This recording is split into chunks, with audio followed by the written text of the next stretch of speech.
Hi there and welcome back to Sosnovka. It's lunchtime. It's the middle of the day. We had to break the episode basically because we're still waiting for the harvest.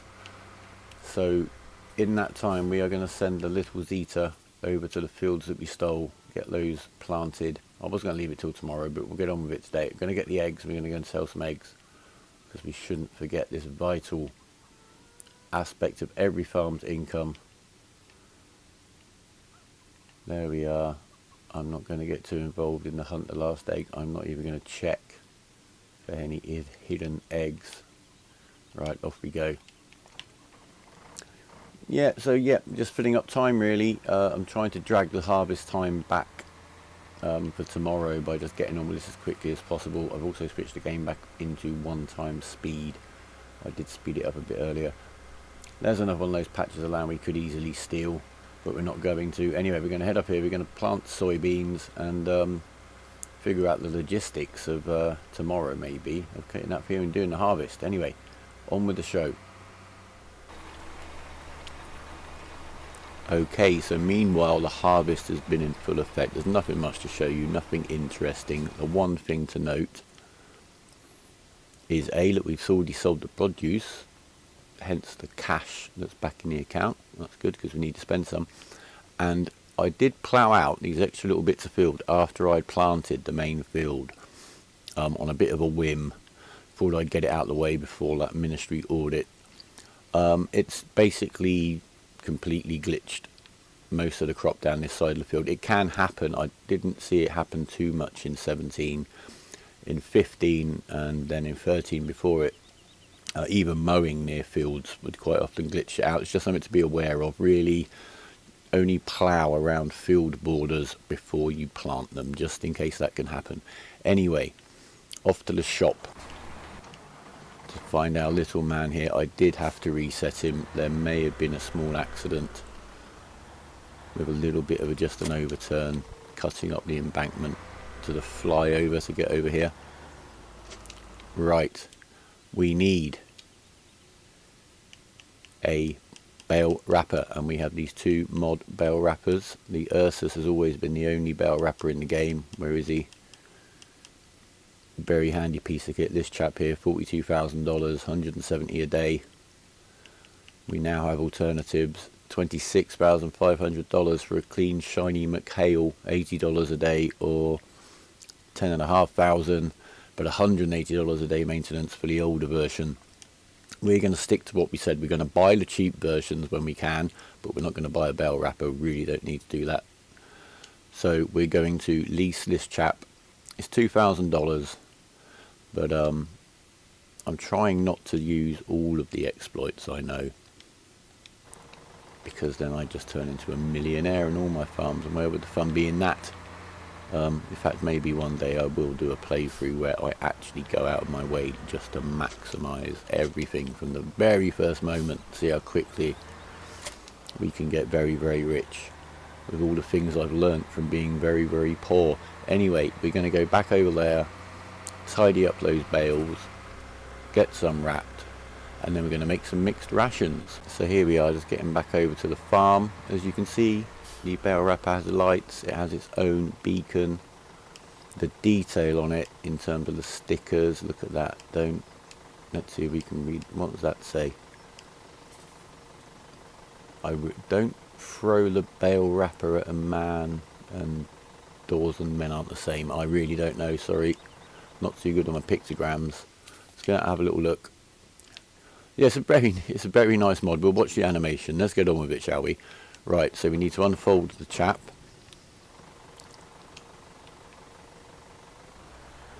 There we go. Is this grass? That's hay, so you shouldn't pick him up. No, see, won't pick up the hay bale. Oh, you will. No, it's grass. Silly me. I do find it quite hard to tell, especially depending on the light. Right, let's watch this animation. Unfortunately, with bale wrappers, well, certainly with the Ursus, and let's have a look with this one. If you jump out of it, yeah, the animation stops, and this can take a little while. But there you go, I like it. But what you can do, if you really want to save yourself just a little bit of time, while it's wrapping, there's no reason that that can't be the time when maybe you collect them up to one point.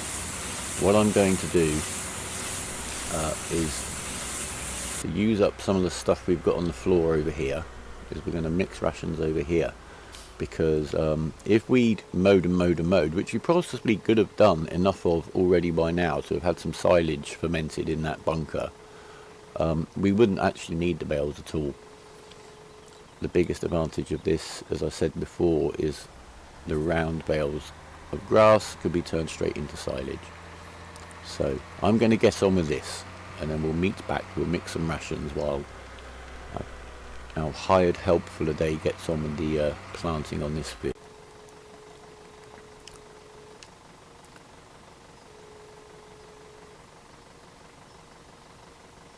So there you go. We've got 5 bales of silage wrapped. Oh, so we will fold the bale wrapper. In fact, we can now return the bale wrapper.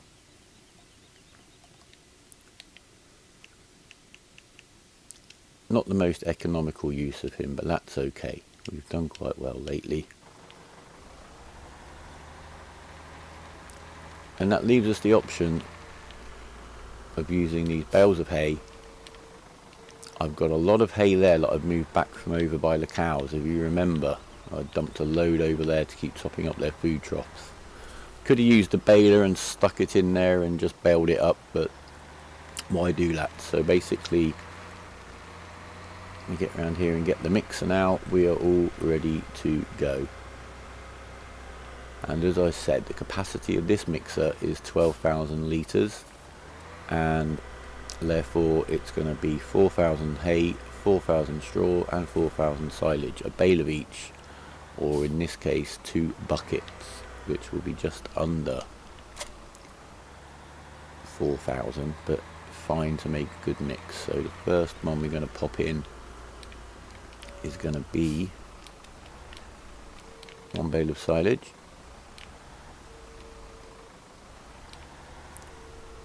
and I think I did accidentally wrap one of the bales of hay, because you can wrap hay into silage. It just seems a waste of time compared to wrapping grass into silage, because obviously you've got the extra step of tedding it. So I'll leave that up to you. Right, so 1 bale.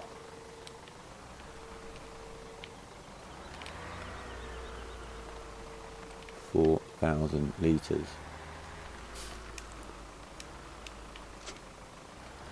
If you ever need to check what a bale is, just put your forks in it and you'll get the reading, as you saw when I was carrying the silage. Right, and 2 buckets of this, which is the hay. And this is basically, I remember the first time I actually mixed rations, it was in FS13, or simply Farm Simulator as it was known on the Xbox 360, and it was so expensive, even without any DLCs or a few mod packs that were kind of released as DLCs. There was very little way to make mixed rations. You needed a front loader. I think the cheapest front loader was like over $130,000 that you could get, or certainly front loading tractor. Anyway, to cut a long story short, my first ever mixed rations were mixed with a small Busher tractor with a front loader attachment, picking up the tiny bales. What were they? Maybe 500 litre bales, 1 by 1. So this is absolutely luxurious to me. In fact, no, I've done my 2 buckets of hay. See, this is where I need to concentrate. If you do happen to mess up a mixture when you're mixing food, don't panic. It's not going to cost you anything other than a little bit of time. It will basically, when you put it into the trough, it will mix it or re-split it back into what it was, and put it in the troughs. So that would be okay, but let's get it right. 1 bucket more of this straw. And remember, we need to keep straw separately for bedding as well, which is quite important to productivity. and, well, most specifically I think the production of manure, solid manure, no straw, no manure. And we are going to be using the manure, especially now we've got the number of cows up. They're much better than pigs at producing manure to use on the farm. Right now, fingers crossed, 1 bale of silage, 2 buckets of straw, 2 buckets of hay.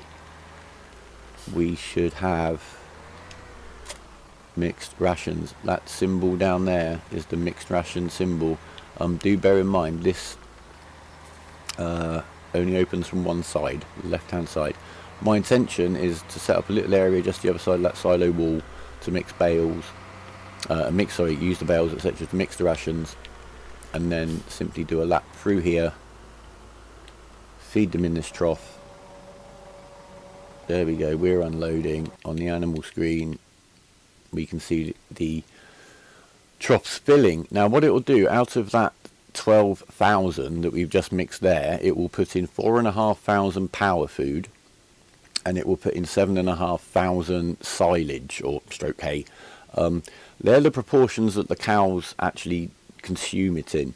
That was new to this game from the last versions, and it did catch a lot of people, including me, out. Everything you mixed would count as total mixed rations, as they used to call it. So yeah, that split was a bit odd to begin with. What you could do, but what I haven't done, run down the hay and silage really down as low as you can before you start adding power food. It'll just make it easier for you to see what's actually there. However, don't panic too much. You'll never lose anything. You can keep filling up with total mixed rations until your power food is full up. It will keep splitting that silage in the background, and those numbers can go very, very high. So just bear that in mind. And there we are. Our cows are now up, or they will be when the simulation ticks forward. I put the game back onto 1x speed, by the way, because I really need to drag that harvest time back earlier in the day. It has lagged a little bit. Yeah, it will click up to 100%, and it'll just be down to the cleanliness then. What have we got there? We've probably got a day and a half worth from one mix. I will do the maths and see exactly where we are, but it's not going to be too onerous on the labour front. So I'm going to get on, mix up another batch, get that in there, clear up all this stuff on the floor, remembering to top up their straw before I do so, although we will be baling straw tomorrow anyway because we're planting some cereal crops. Something to note, I've just filled up that cedar from the bucket. I'm keeping an eye on him. I'm suspicious that the worker is going to turn right at the end of this field, because that seems to be what they can do. Because he can cultivate again, it makes no difference to the machinery he's got. There you go, look. Yeah, if you have to stop, or a worker stops for a reload or a refill while they're in the field, at the end of that row they will turn to the right if they can. So seed drills will do it.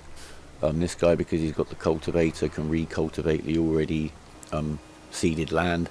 So do bear that in mind. Sometimes if you don't pay attention, I could have gone off and done some jobs, come back half an hour later, and he's basically reseeded back across the field where he'd already done. So yeah, watch out for those right turns by silly workers. We have constructed a small cheap shed over here just to keep things tidy. In fact, no, we're going to put the mixing wagon can live in there. The bales can live in here. The volume that we're going to be using, we're not going to need much storage. Just a word of warning, if you were to play in seasons mode, this would not be a good place to put your bales, because this building doesn't protect from the water. What I have found, that because it's, I have no idea technically why it wouldn't cover from the water. This can be clipped into other structures quite nicely. And I think we've done a reasonably good job of just making him look like he's evolved, which he has. We may have been the ones who helped him evolve, but he has evolved. Oh, do remember to turn off your, or take off your tension straps before you try and move your bales off the trailer, because I can guarantee it's the fastening straps that will win that fight. Right, I don't really think we've an awful lot left to do today. The guy is in the field finishing, unfortunately having to cultivate back into the ground the crop that failed because we were ploughed around the edge of the field. we've got the cows up to, with 2 buckets, which is about half of what we produce today. It is exactly half of what we produce today. That's nearly 3 days worth. So what we did today, we need to do every 6 days. Obviously, we can just take the number of cows through the roof. We're going to see how we get on. Cows is what we're here to do, and cows is what we're going to focus on. I quite like the whole cow raising aspect of this game. I think, though, it is something, if you really want to take it to quite a high level, it's something you kind of need to really build the farm for, because, and be prepared for lots of mowing. The biggest advantage, obviously, of sowing grass fields is that the workers can then mow them and ted them, not bale them, but they can at least do the mowing for you and the tedding and the windrowing too. So that could save you a lot of hands-on time, but for that you are going to need to give over cultivatable fields to grass production. On Sosnovka, I don't know, there's so much free grass. I mean, you could plough out some of these areas that you could potentially steal and make into fields, as I've shown you, and there are pretty much any of the open grass areas on this map in theory could be ploughed out. You could replant them with grass, and then I'm pretty sure once you ploughed it out, the workers will know it's a field and they will do it. In fact, we'll try that. Once we've settled down in a couple of days, we'll make a little patch somewhere, steal a little bit of pasture. No one's going to notice, but at least the workers will be able to deal with that, save us doing it ourselves. Sorry, bit of a crash there. Yeah, so that's probably what we're going to try and do. So we're going to just come back at the end of a little later in the day now. All my odd jobs here are finished. We're just going to do a quick check. I have got these scraps to clear up, although they're just going to go into the bedding. Tomorrow we will have bales of straw, which will obviously make some difference in how quickly we can move stuff around. But there's no need to bale, as I've shown you. You could still be doing this with a proper loading wagon and then a bucket to fill up the mixing wagon. You could be doing this using the Sosnovkan loading wagon I demonstrated to you in the first couple of episodes, which is how we got what we got there anyway. An alternative, of course, there is another mod now. The snowblower will happily attach to the front of your tractor and pick up any of these loose crops, straw, hay, whatever's on the floor, or even snow, would you believe, and blow it into a trailer for you. I've used it a couple of times, especially when moving around sugar beet. It can save you a lot of time. It's an investment. Again, we're not being too flash with the money, certainly not at this stage. That's definitely an alternative. Just get a snowblower on the front of your tractor, trailer behind it. You can pick up all the grass, all the hay, and all the straw that you're ever going to need doing that way. And it is quite quick. It moves along quite quickly with that setup. Also in the Massey Ferguson pack, there's a couple of old-fashioned straw and hay picker-up implements that all fit between your tractor and the trailer. Do pretty much the same thing, and you could have a front mower with those. The options are down to you. There's so much in this game to play with. Even if it doesn't actually say it's supposed to do it, you could have a go and try to make it do it. It's one of the things I like, that you can run your farm however you like. You can explore as much as you like. You can stick to the rules or not as much as you like. And by rules, there are none. And there's obviously that reality thing. How realistically do you want to stick and do everything? I actually find, especially early game, there's a lot to scope for some pragmatic action and kind of cutting corners. And as I say, you're doing nothing but mimicking the ingenuity and invention of the farmers. They're going to get a job done, even if they don't have the proper equipment to hand to do it. Right, so there we go. Because of the way that silage has been mixed up out of the mixing wagon, that's gone through the roof, look. So we've already got almost 6 days of silage in there. Only things we need to do now, we're right till tomorrow on everything. Do bear in mind, we're going to still need to be putting grass in the trough. They will still consume grass. It is still a 20%, you know, you don't want to lose that 20% productivity. I'm sure, again, in past versions of the game, once you were feeding them power food, they didn't use the other food types until you run out of power food. But a little change there again, a little bit more to keep an eye on. Just keep on putting grass in there as well as what you've mixed. Just a little quick occurrence here. This guy's finished the field perfectly. I got the announcement he's finished the field. I've come to put him away. And I thought, what's going on? What's going on? He's glitched. He's run out of petrol. That's never happened before. And he literally won't move. Do I need to...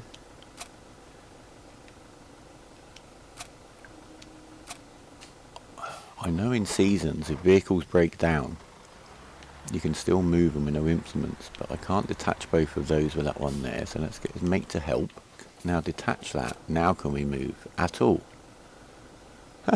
We're literally stranded. Okay, let me think about this. I know.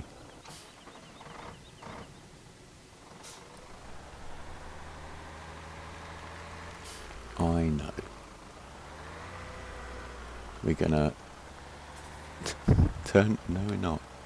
How are we gonna get this guy any... Well, we're gonna need to bring petrol to this guy. Luckily, we've got some money.